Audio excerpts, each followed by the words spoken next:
All right, let's get right into it. Today, we are staging a three-way showdown in one of the most exciting fields in medicine, regenerative tech, and we're using the very latest 2025 financial reports to do it. You see, in one corner, you've got these absolutely brilliant, life-saving technologies, and in the other, the cold, hard reality of a balance sheet. So which one actually wins in the end? Let's find out. I mean, just think about it for a second. What if you could literally spray on new skin to heal a burn, or grow brand new cartilage to fix an athlete's knee?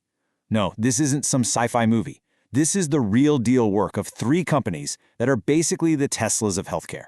They're not just patching us up, they are rebuilding the human body from the ground up. So in the ring today, we have our three titans. First, there's AVITA Medical, the pioneer of that amazing spray-on skin. Then you have Organogenesis, the master of creating entire platforms for wound care. And finally, Vericel, the reigning champ of personalized cell therapy. They're all fighting in the same arena, the future of healing. But as you're about to see, they are taking wildly different paths to get there. Okay, round one. Let's pop the hood and get right to the core innovation. What is the actual science that's powering each of these companies? First up, AVITA. Their RCEL system it's incredible because of its speed. A surgeon takes a tiny postage stamp-sized piece of healthy skin, puts it into this device right there in the operating room, and about 30 minutes later, boom, they have a liquid suspension of the patient's own cells ready to be sprayed over a massive wound. It's healing right there on the spot.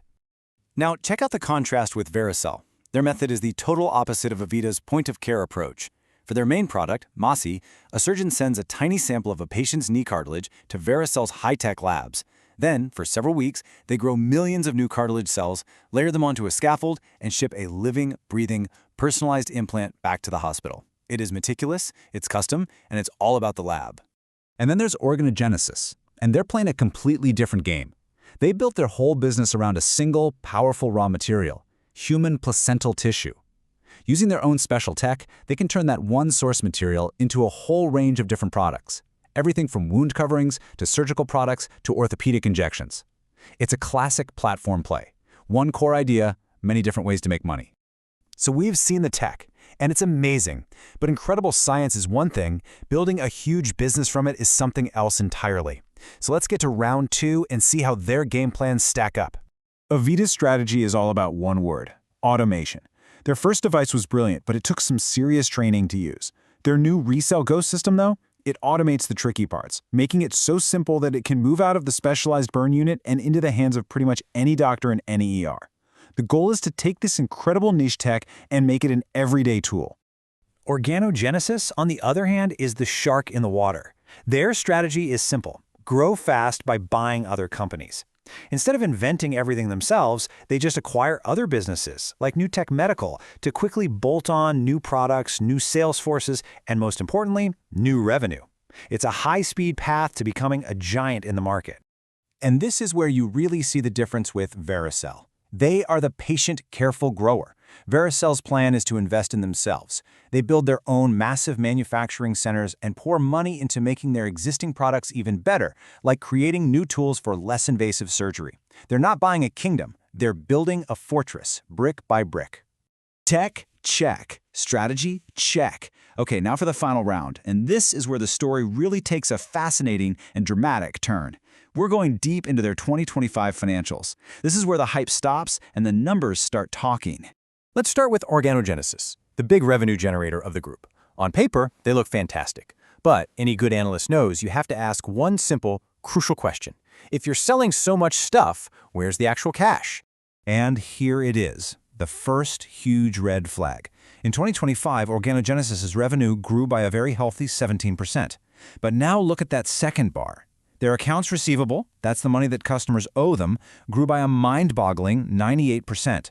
When the money you're waiting for grows almost 6 times faster than your sales, that is a textbook warning sign of something called channel stuffing. It's kind of like a big food supplier forcing a tiny grocery store to take 1,000 cartons of milk, even though they only sell 100 a week. The supplier gets to book a huge sale, but the cash isn't really there because most of that milk is just sitting in the back unsold. So here's the bottom line. While Organogenesis reported a nice, tidy profit of $37 million, their actual cash from running the business was a negative $10.3 million. They were actually burning through cash, not making it. This is a massive disconnect. The accounting profit on paper just didn't match the cash coming in the door. And the deeper you look, the more questions pop up. The HDIN Research noted that the company is renting its main facilities from its own directors. It took a huge $11 million loss on an asset, and it even used money it raised to buy back shares from insiders. You add it all up, and it really paints a messy picture that raises some serious questions about their governance. Okay, so let's shift over to AVITA now. If the Organogenesis story was concerning, AVITA's is, well, it's pretty alarming. Just look at this scorecard from their 2025 report. Their liabilities are almost 130% of their assets. What does that mean? It means they owe way more than they own. Their shareholder equity is negative. In plain English, the company is technically insolvent. And hey, you don't have to take my word for it. This quote is pulled word for word from their own annual report, from their own auditors. When your own accountants put in writing that there is substantial doubt you can even survive as a company, well, you are financially on the ropes. That amazing tech is just burning cash way too fast. And then we get to Vericel. After all the financial drama with the other two, this slide is just a breath of fresh air. In 2025, they generated almost $52 million in positive operating cash flow. We're talking real cash. And their debt? Zero. A completely clean balance sheet and a growing pile of cash. It's that simple. So after 3 rounds, looking at the tech, the strategy, and the brutal financial truth, what's the final verdict from our source material, the deep dive analysis from HDIN Research? For Organogenesis, the final label is high-risk revenue. Yeah, the top-line number looks great, but because it's not backed by actual cash, you have to question how real and sustainable those sales actually are. For AVITA Medical, the verdict is financing dependent. It's a classic all-or-nothing bet on truly world-changing tech. But without its own engine to generate cash, it's completely at the mercy of outside investors just to keep the lights on. And finally, Vericel. They earned the title Regenerative Medicine Gold Standard. That fortress of a balance sheet, combined with zero debt and a powerful cash flow, just makes them the benchmark for quality and stability in this entire field. And that really brings us to the big, final question, doesn't it? This whole showdown just highlights this fundamental tension in biotech. Is having the most mind-blowing, futuristic technology enough to win? Or, in the long run, does the slow, steady, maybe even kind of boring work of building a rock-solid financial foundation, does that win the war? Look, this entire analysis was based on a super detailed white paper from HDIN Research where they compared the public filings of all 3 companies. If you want to dive into the numbers yourself and see all the details, you can find that full report on their website. Thanks so much for watching.